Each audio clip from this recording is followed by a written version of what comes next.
Welcome back to On the Daily. In this episode, we are diving into part 2 of mine and Kelly Balch's conversation all about spirituality and timelines and past lives and triggers and subconscious mind and ego and human design and astrology. It is all in here, and we are picking up right where we left off. So if you haven't listened to part 1, I highly suggest you go back to Friday's episode and you listen to part 1 and then come back and join us for part 2. So without further ado, here we go. Hey friend, welcome to On the Daily. I'm your host, Danielle McCleary, and I am a quantum business coach. I'm the host of this podcast. I'm a multi-six-figure entrepreneur, co-founder and president of Hype You Media, and CEO of Danielle on the Daily Coaching. What I'm really interested in is helping you live a life and have a business that is a full body yes. So through all of my education and all of my experience, I'm bringing you 2 episodes a week where I will guide you and give you the tools necessary to scale a massive, sustainable, and sexy business using your intuition, wealth energetics, and human design. What we can call it is business biohacking. So if you're down for that, then I say let's frickin' go. I'm so glad you're here.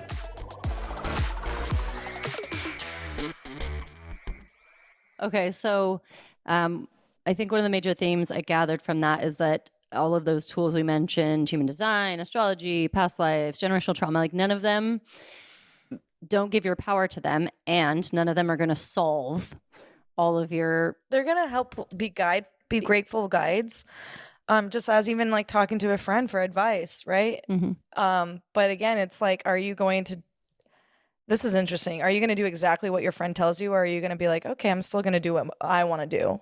And that's kind of like what it is, you know. It's just like the whole purpose of like what I've learned being a human is I got to figure shit out for myself. You know, I can listen to everybody, but regardless, you got to go. Oh, sorry. Yeah, this is the question. What is the question? That wasn't the question. So then that's a good point, because it's like I'm gonna get inspiration from my friends, but like, and most of the time, I would say, based on who I surround myself with now, if you tell me something, it's going to impact me, and I'm going to go, wow, I'm really going to consider that. And I'm really going to like take that on. And even if I don't do the same thing, or even if we see it a little bit differently, I'm going to trust that like your path is going to keep you on your river that's going to lead to the same ocean I'm going to. And I think this is where we can like tap in. Like, this is where, you know, if you're trying too hard to get people to like run your race with you, then it's causing this like distraction in humanity. I see this a lot. in the LGBT community. I see this a lot in the faith-based community. It's a lot of like, no, it's my job to get people to see things my way. And it's like, well, okay, great. So you get all your friends to do exactly what you do. Well, now there's resentment. It's underlying maybe, and it's not at the forefront, and maybe nobody really knows, but there's resentment there. And if you're resentful at all, you're distracted. And if you're distracted, you're not moving forward. And therefore, like, there's a saying in the Kabbalah, it's Elohim, right? Like all of us or none of us. Yeah. So you either, we're all going together, and it's not that we're all going, it's like we're going individually and together. And I actually found like the more I stuck with who I am and really tapped into what I want and like the tools that worked and resonated for me, the more inclusive I become, because now I'm no longer trying to get like, oh no, Kelly, I need you to see this my way. Yeah. I'm like, oh, cool. That's awesome. You see it that way? Great. That's the cool part, right? Let's go. See you at the ocean. It's different. Yeah. So back to the question. Back to the question. I was just going to bring up another tool that is a very hot topic right now in social media, in the spiritual community, in the like wellness community. It's manifestation. Oh, God. Yeah. And I believe it's a really... I love that you said it's new. No, I didn't say it's new. Oh, new. I said it's a hot trending. Well, that's what I think is hilarious, is that like it's we've all been manifesting since we were little without even knowing it. But also, I think it's just trending in the way of it being good or bad. Like, there's a lot of conversation right now with different religious backgrounds, non-religious backgrounds of like manifestation is bad or it is good. Well, Christians say it's demonic. People in the spiritual, some people who are, in quotes, in the spiritual community, but like actually are more of the bypassing community. I've heard okay, so I've heard it be called manifesting at the root is demonic. That's interesting. It is interesting. I didn't know but that. the reason, the definition of manifesting that group, that community is using is the one that's like not actual manifestation to begin with, which is bending the will of the universe so you can have your way. And that's not manifestation. What universe are they talking about, by the way? Who knows? They're talking about themselves. Again, if the universe is, we're all living in our own universe. Right. And it just so happens that all of our individual universes are collectively part of the, amoeba of universes. Yeah.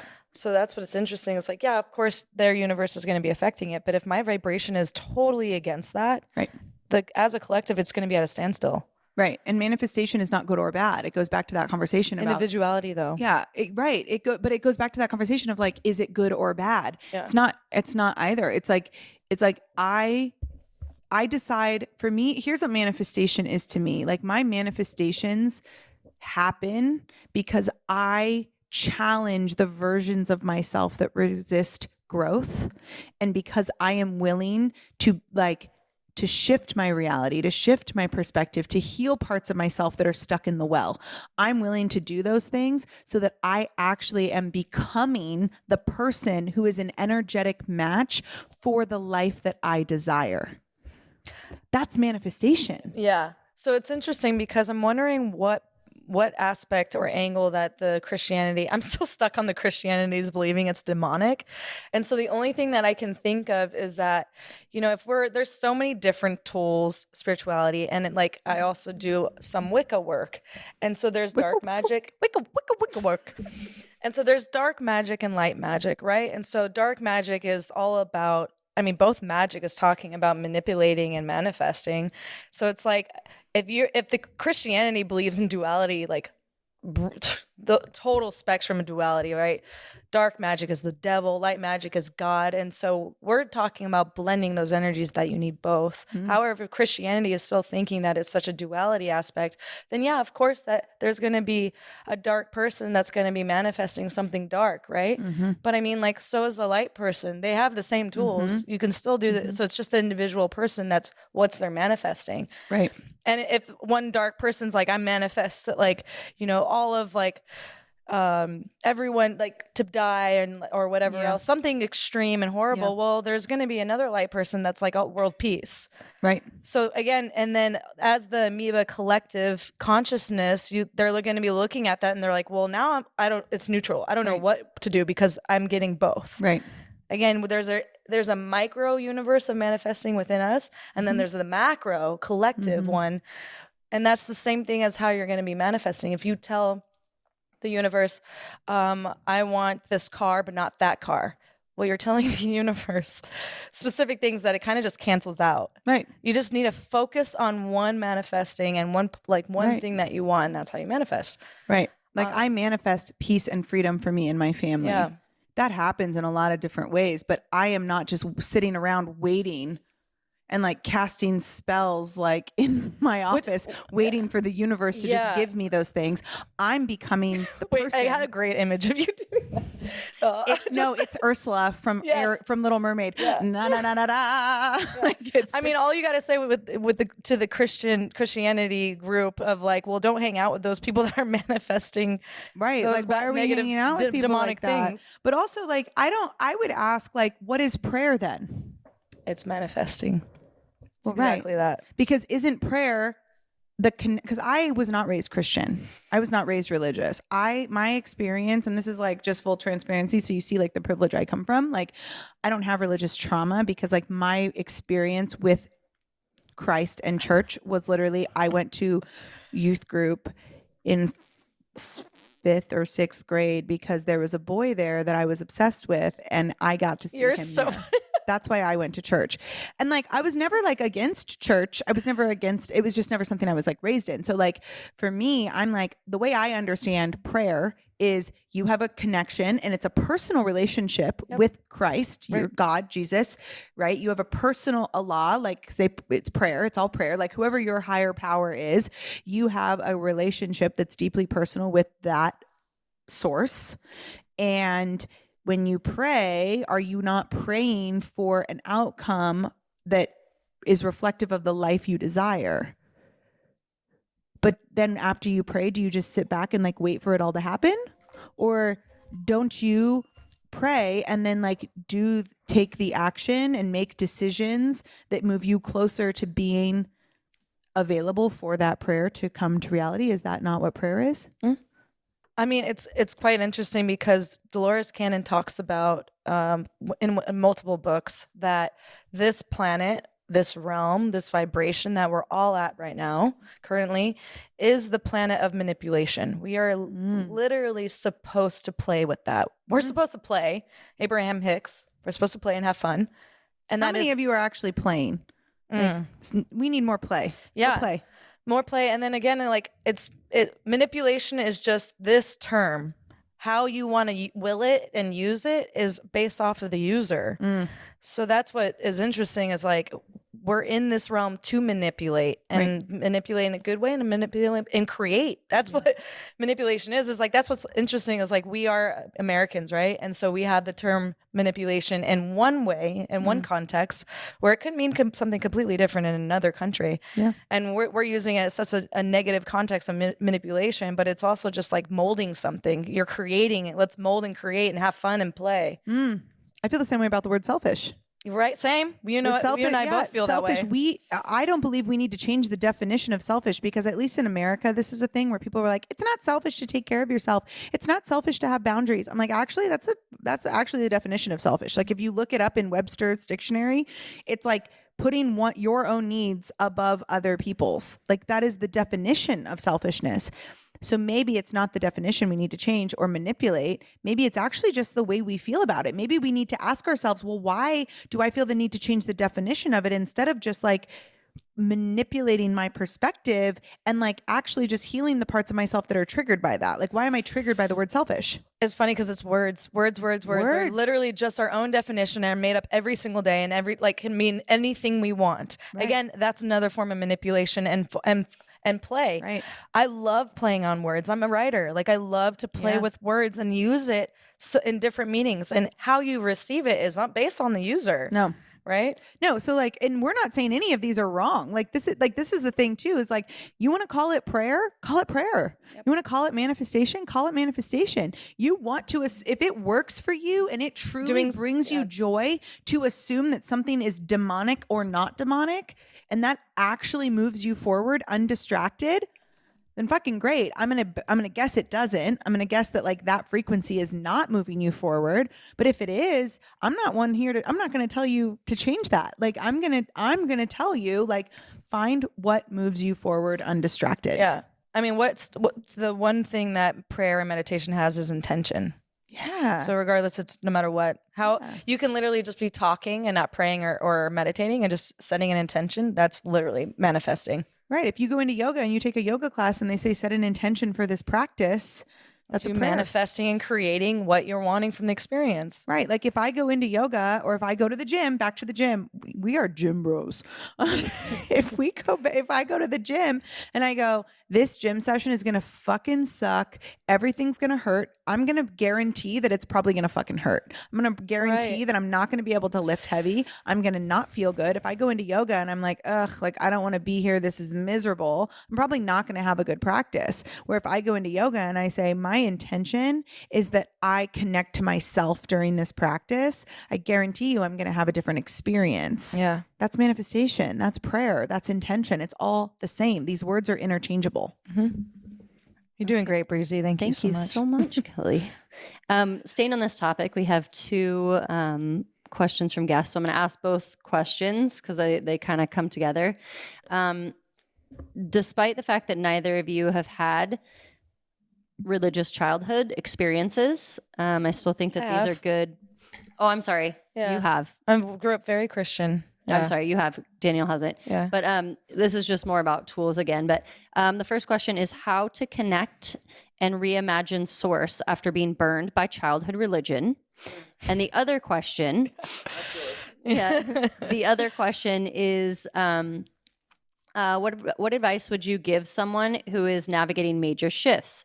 It says, I used to be the girl leading the Bible studies and youth groups, but I thought of doing that again gives me major ick. I personally have shifted from being a part of the Catholic Church community to having a more personal spiritual connection with Mother Earth, human design, and the spirits of my ancestors. People from my church/family just believe I will eventually come around back to the church and stop believing in, quote, ghosts. Wow. I get invited to Bible study groups all the time because they believe I just need to lean into Jesus through these difficult times.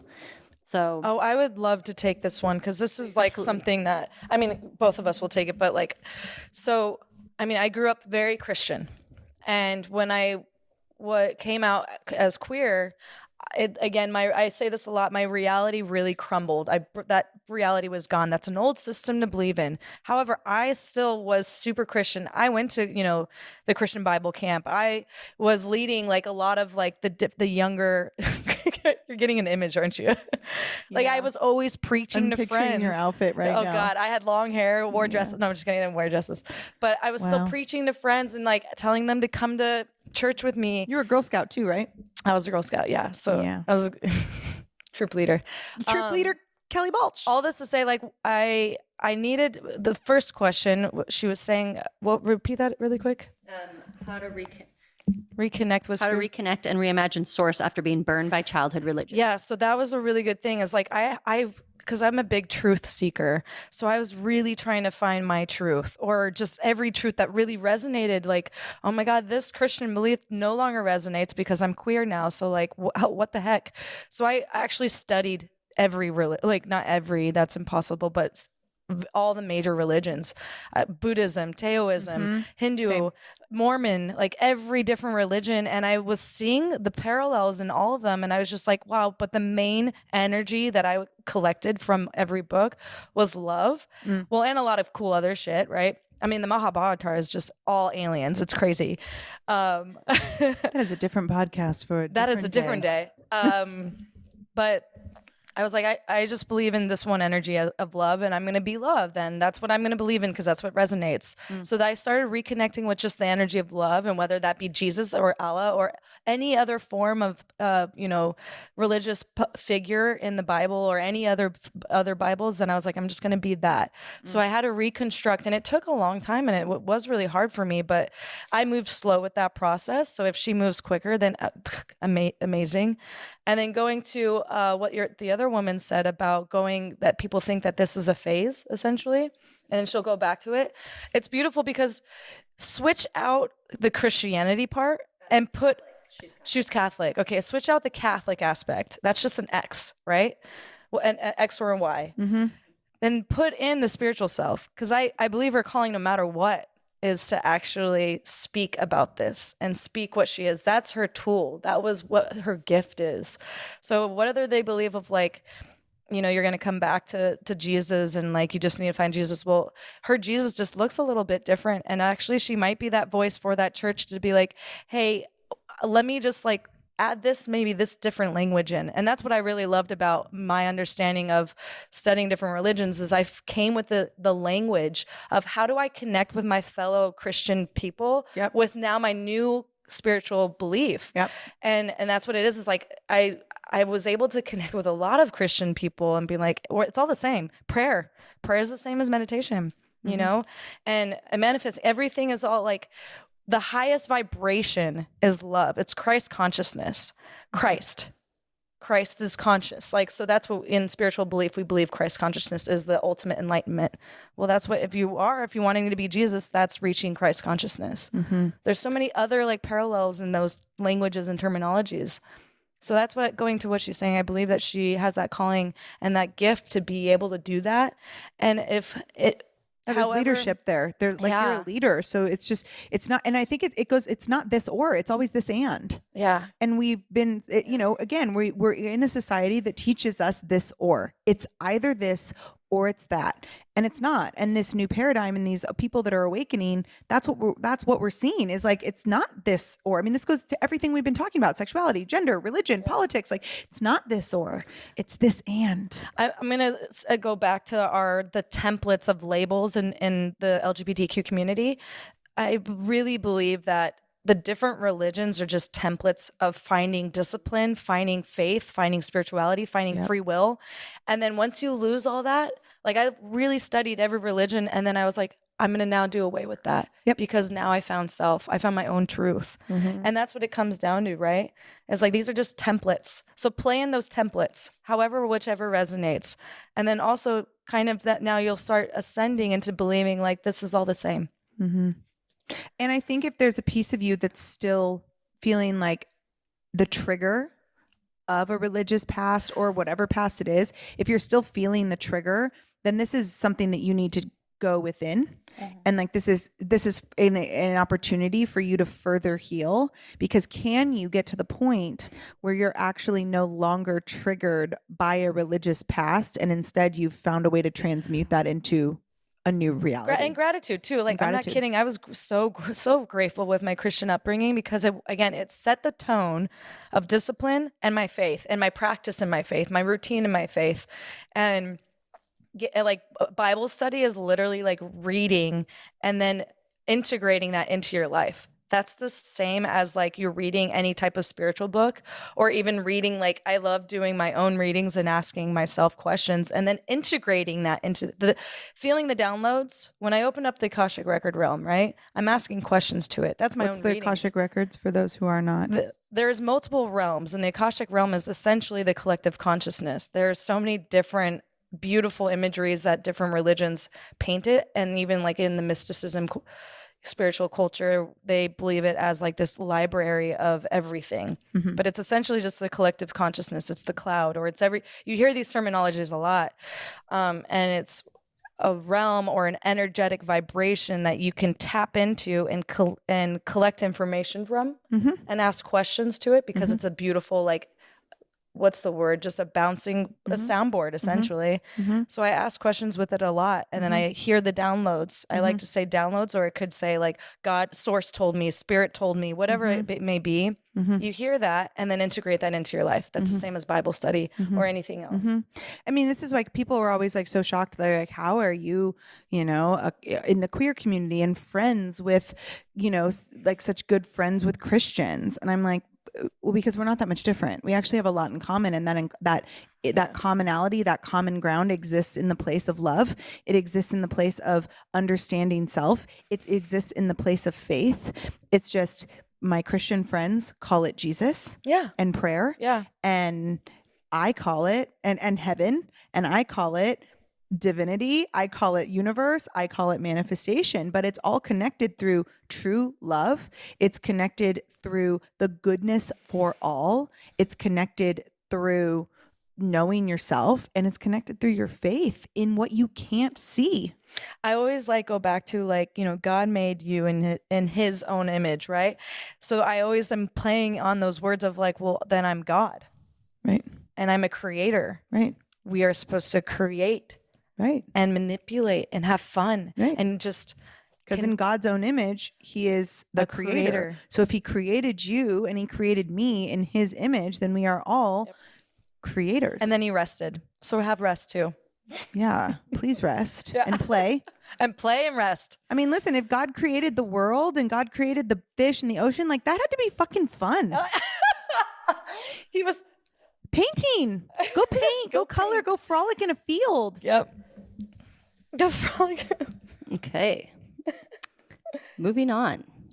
Our next area of discussion, I'm calling this spiritual, sex, drugs, and rock and roll. Oh, I love that. To start, one question I have on the topics of drugs, we're going to just kind of narrow it down to alcohol is one thing that's really popular right now. A lot of people are becoming sober. Not right now. Okay, it's always a topic. But I know a lot of people have struggled with stopping drinking alcohol. And the three of us all have pretty much quit drinking alcohol completely. We have Hyos on the table right now. So in your spiritual journey, how have you noticed not drinking positively impact you? And how have you handled the fact that in society, most social settings revolve around alcohol, or most family settings for Kelly, you and I, revolve around alcohol and drinking. So how do you... Listen, I mean, I love a good cocktail. I love a good cocktail, and I will dabble in a cocktail, but it's the extent of, the moderation that I realize was detrimental to, if I am growing into my spiritual self and wanting to really integrate that into my life path as like a surface path. Because before I would be like, oh, I'm a photographer, and then I'm an author. Oh, and then I do a little spiritual stuff. But if I want that actually now as like my main identity, I had to really let go of a lot of things.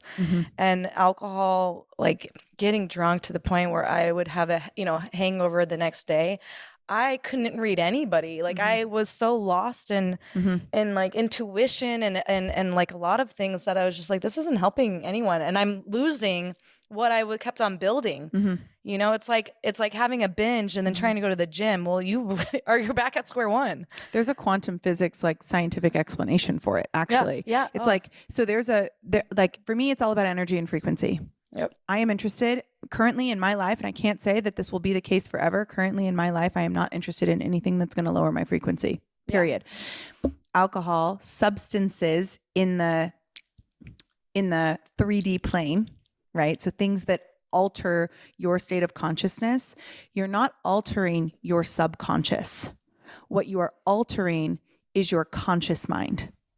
Your conscious mind can't focus on a million things at once. Your subconscious mind is a supercomputer that is always processing it's a supercomputer. It's processing large amounts of information 24/7, regardless if you are drunk, if you are high. It is still operating. What is part of your subconscious mind? Your ego, which wants you to stay in a box and small.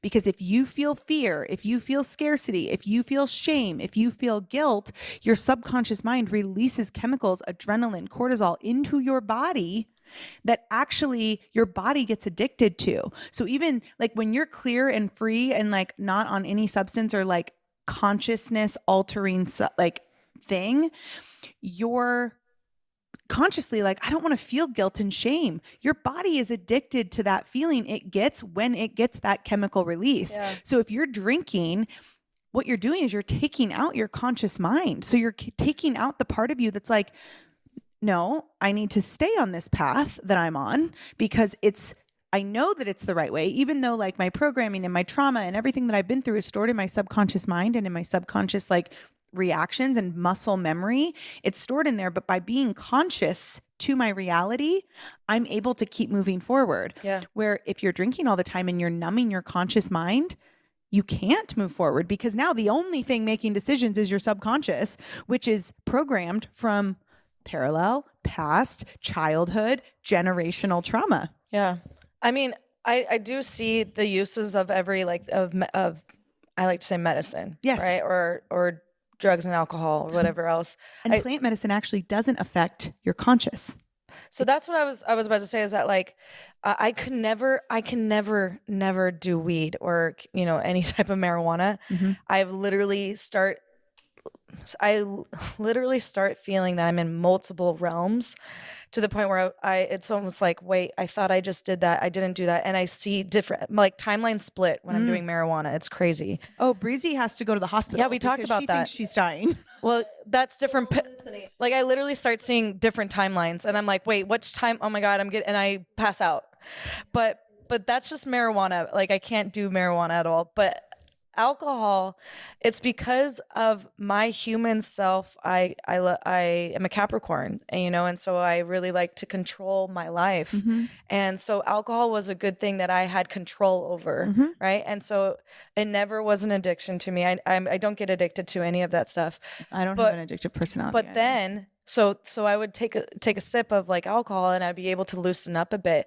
It's like 3 or 4 drinks in, then I'm like, that's no longer a use of me. Now it's just like, it's just a thing that my ego comes in and that I pass out and I don't like who I am when it comes at. However, that is my shadow self.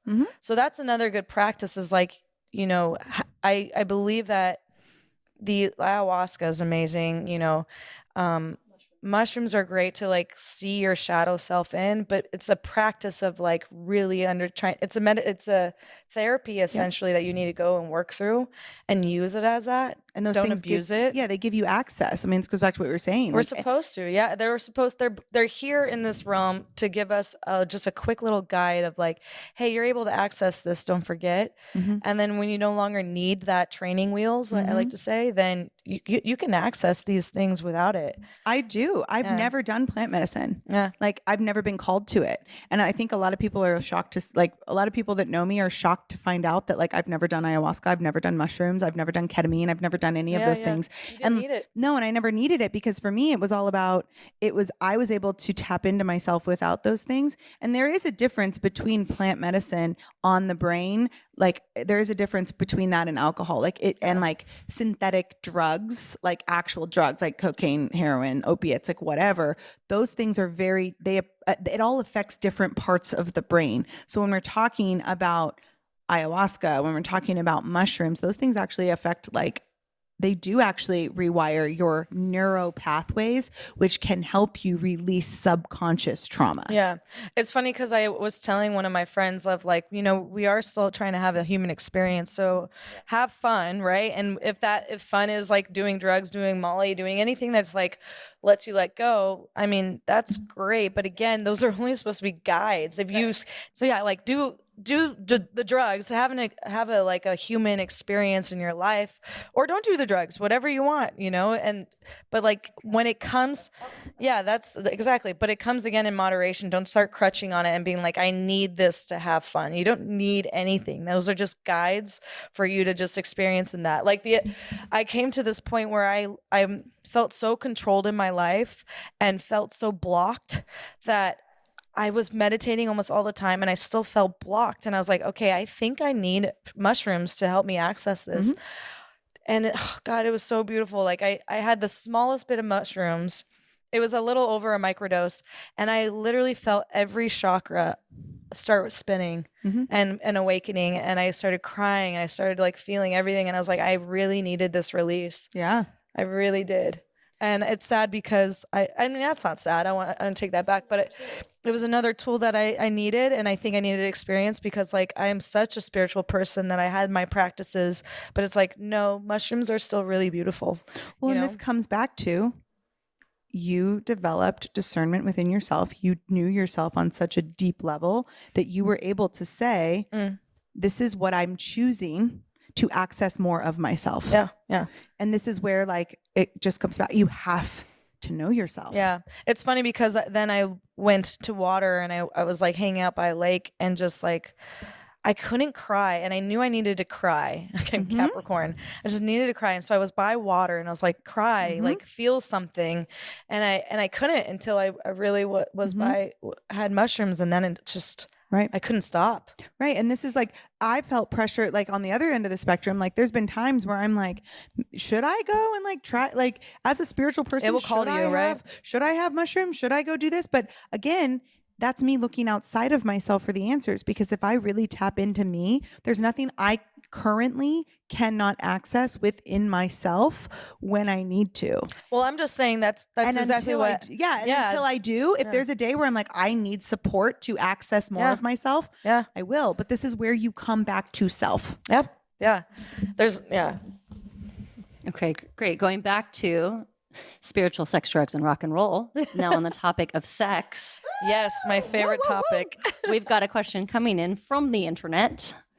All right. I believe in sex magic and truly believe sexuality. Yes. Same. Okay. I believe in sex magic and truly believe sexuality is spirituality in the physical form. When reading your book, Kelly. Oh, wasn't my book. Petra reminds me of spirituality and her lover is sexuality. Once Petra and her love collide, Wow, this is beautiful. I know. Once Petra and her love collides with self-exploration of true desires, and true desires come to the forefront, similar to those who allow themselves to live life fully embodied in their sexuality / sacral energy. Yeah. Do you believe this to be true? Or can you be fully expressed in your true identity without being tapped into your life force energy, aka your sexual energy? The answer is absolutely no.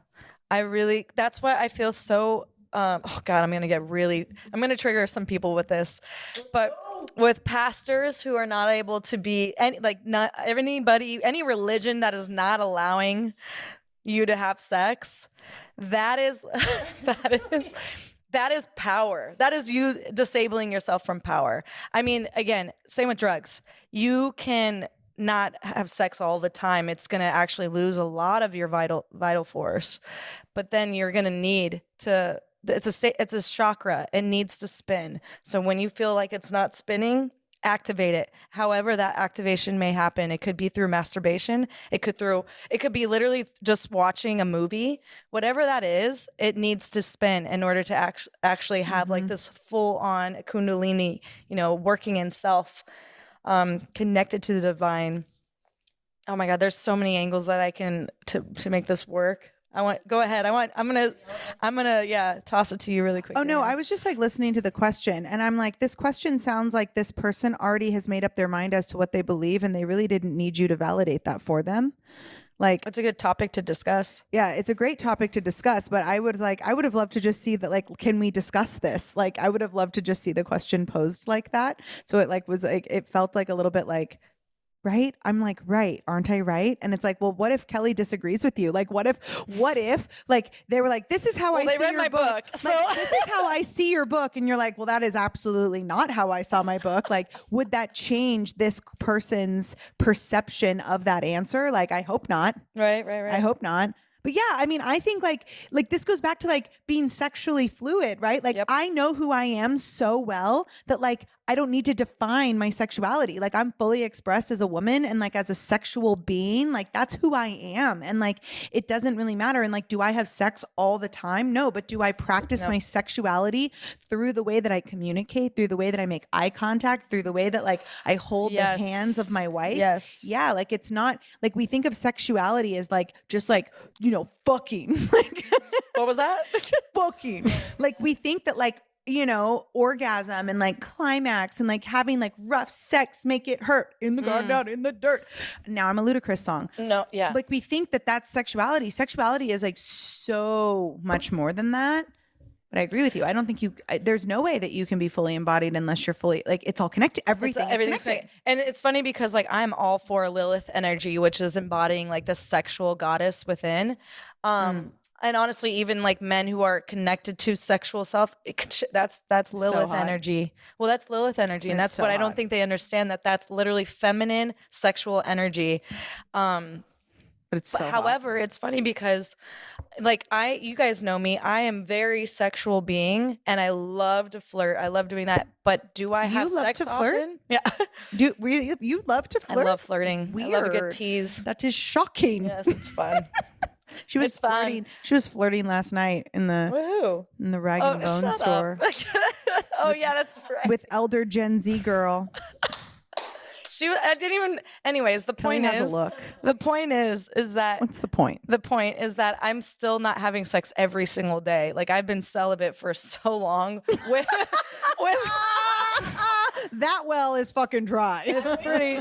Actually, so we're just blowing up with proposition. If you are interested in having sexual intercourse with Kelly, and that's because like it's funny because I that's just what I needed. I believe that that energy you can hold within, and that energy gives you power. But then when it needs to be released, it needs to be released. And again, when I was back to my mushroom trip, or not even a trip, it was just like I had all my chakras blocked, and including that one, and I started feeling that spin, and like I definitely was crying and getting wet at the same time.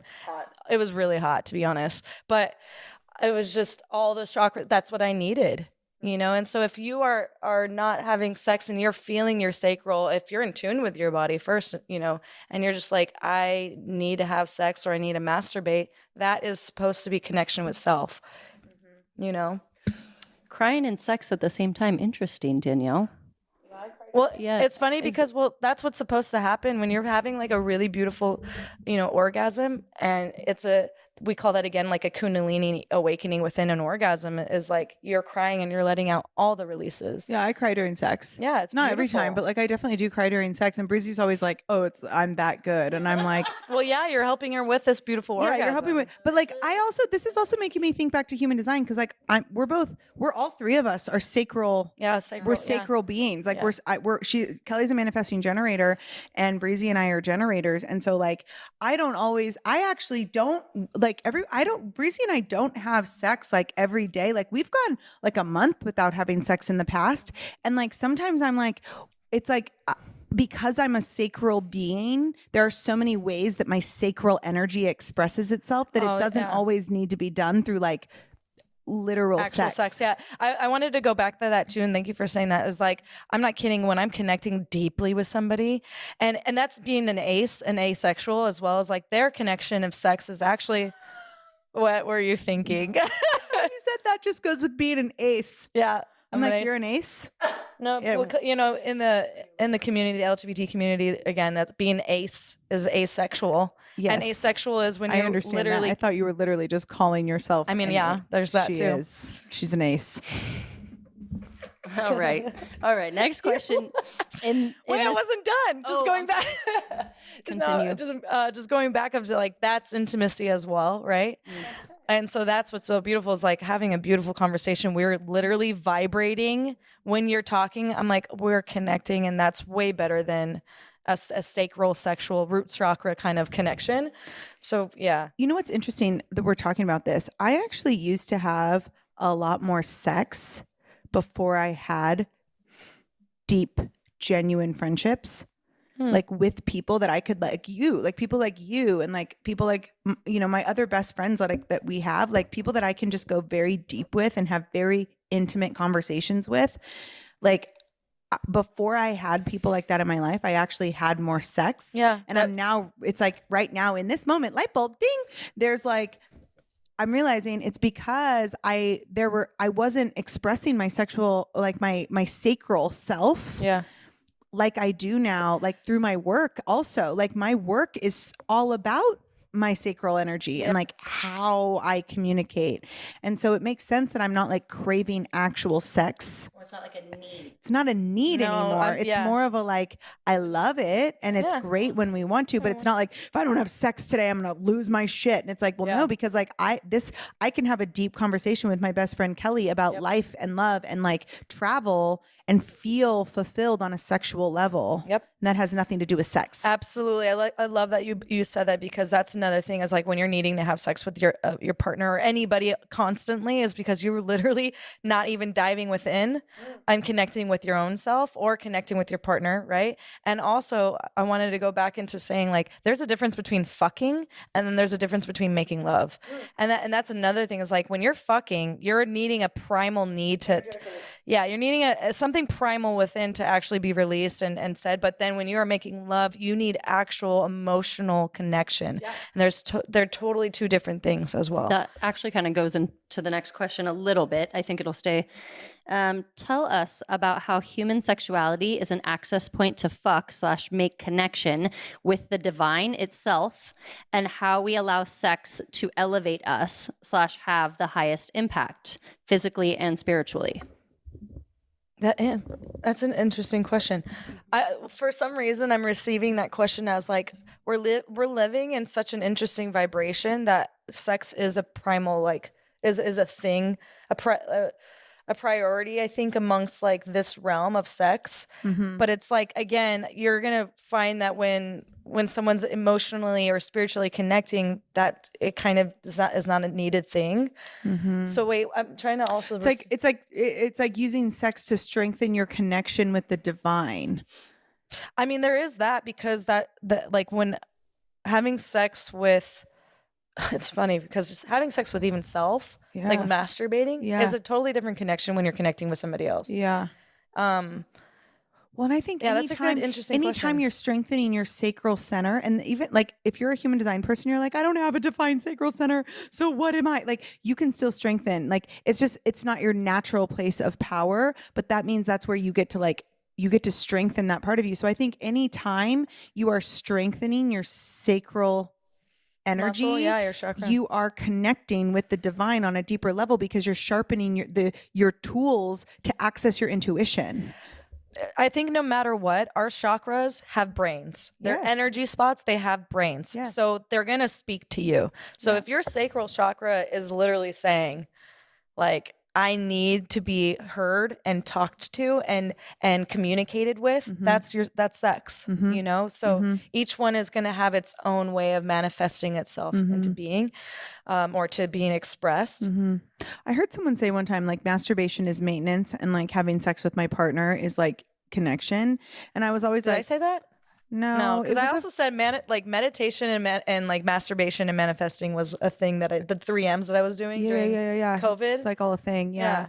I mean, and I kind of feel the Self-care. same way. Like for me, like masturbation is more of a like when I find that I masturbate most when I'm having like a block in some area, and it's like I need a release. I need to like clear my head. Like if I'm frustrated with something with work, or if I've just been like if my brain feels like scrambled eggs because I've been like working too much on like strategy and systems, like I find that like masturbation, similar to meditation or breath work or physical exercise, another tool. works to release that energy from my body. It moves the heat out, where like when Breezy and I have sex and we make love, it's more of the connection that her and I have together, which like is still a release, but that's more about connection, and it's more about an energetic bond between me and my partner. So I want to also, spoiler, in my 3rd book, I literally talk about how sex is important with connecting with another person. And it's an energy exchange. Thank you.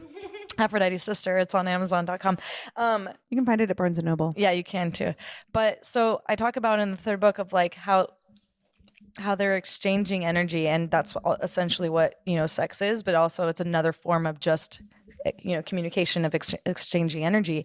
However, I've been with people who, because my tool is the Akashic records and like dealing with parallel lives, that I had sex with them, and it's opened up another type of it's an unlocking essentially of another past life or past parallel life that I didn't experience.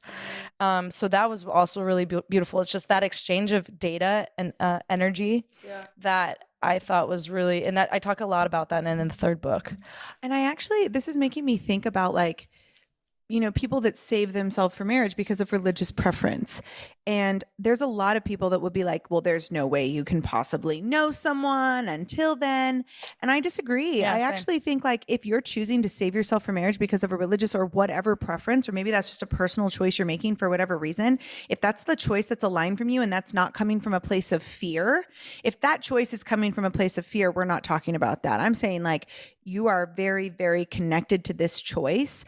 I think there are like, because sex itself is not the only way to practice sexuality, and it's like some of the most sexual moments Breezy and I have are when we like make dinner together and then we cuddle on the couch and we like watch murder documentaries.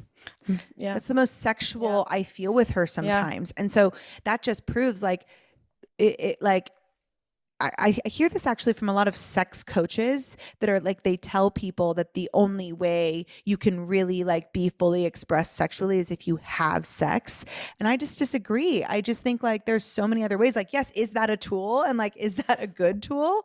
Yeah. It's a great fucking tool. Yeah, like, try it. I have some friends that are so sexual, and I needed to be around that energy because I was so abstinent. Agreed. And so that's why I was like, I need to hang out with these people because their energy is healing. Sex is healing, right? That is another form of coming into your being and like on your enlightening path, right?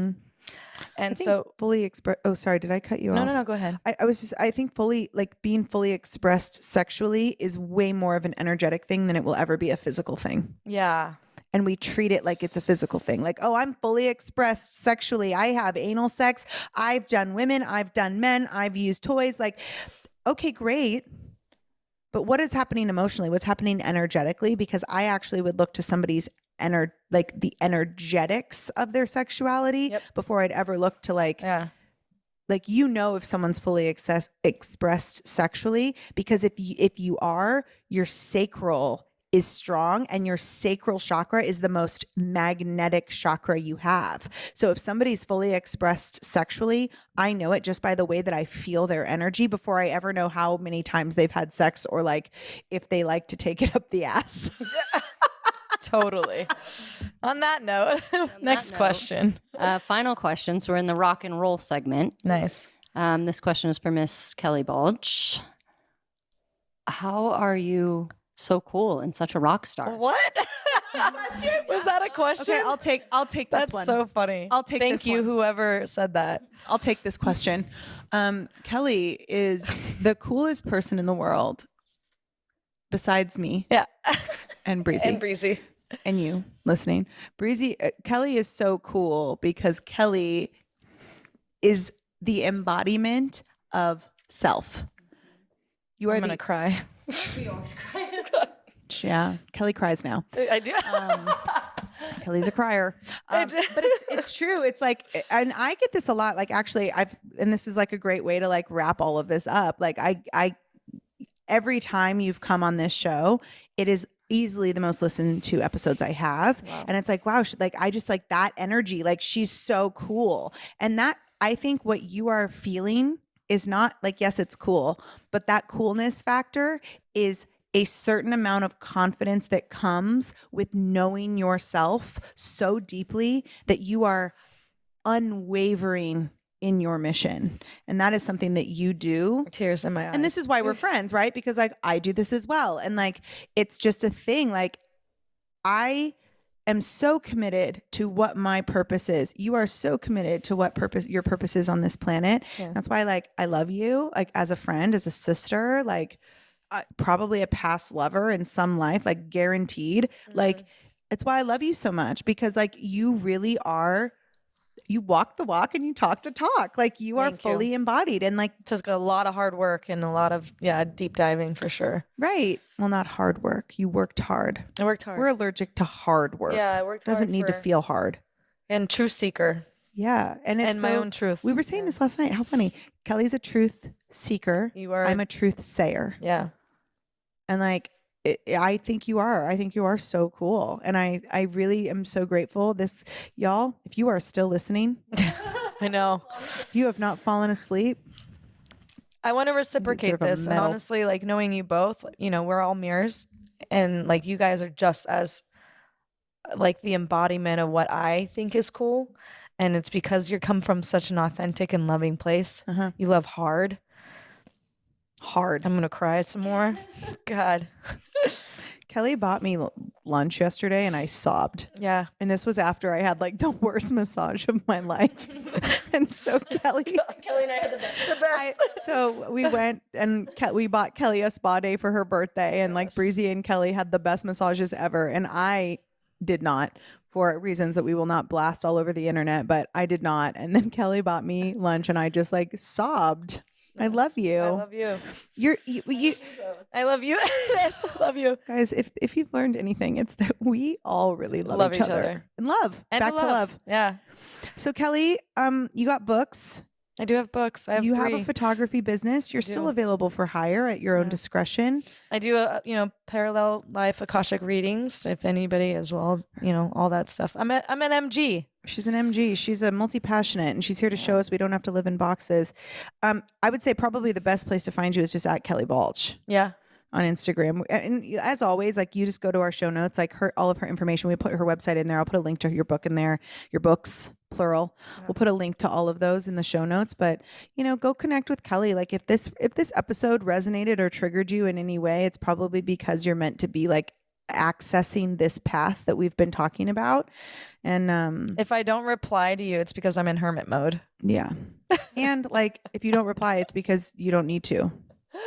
Also, I love Danielle throws that. Yeah, you don't have to. but I'm just, thank you But so I much. most likely will, by the way. Yeah. So thank you so much for being here. Thank you out there. Thank you to Breezy for Yeah, being Breezy, our thank panel you. host today. You're a great host. You really are. Thank you to the On the Daily community for just like, I was just thinking how grateful I am to this community, because where we started this show to where we are now is like such a journey. But again, it goes back to like, I've been willing to challenge past versions of myself to get to who we are today. So the fact that like I have such an incredible community that kind of just lets me while out and talk about whatever I want for 3 hours. Was it 3 hours? It was like 2. It was like 2. I don't even know, but we're grateful for you. We love you. We love Kelly. Thank you for being here. Thank you for having me, you guys. Love you and love your community as well. Yeah, and keep an eye on my page, because if this is resonating with you in any way, I got something for you that I can't share yet, but I got something for you that you'll know about towards mid to end March, and I think it's really big. Really amazing. It's really big. So we'll see you soon. Love y'all. Bye.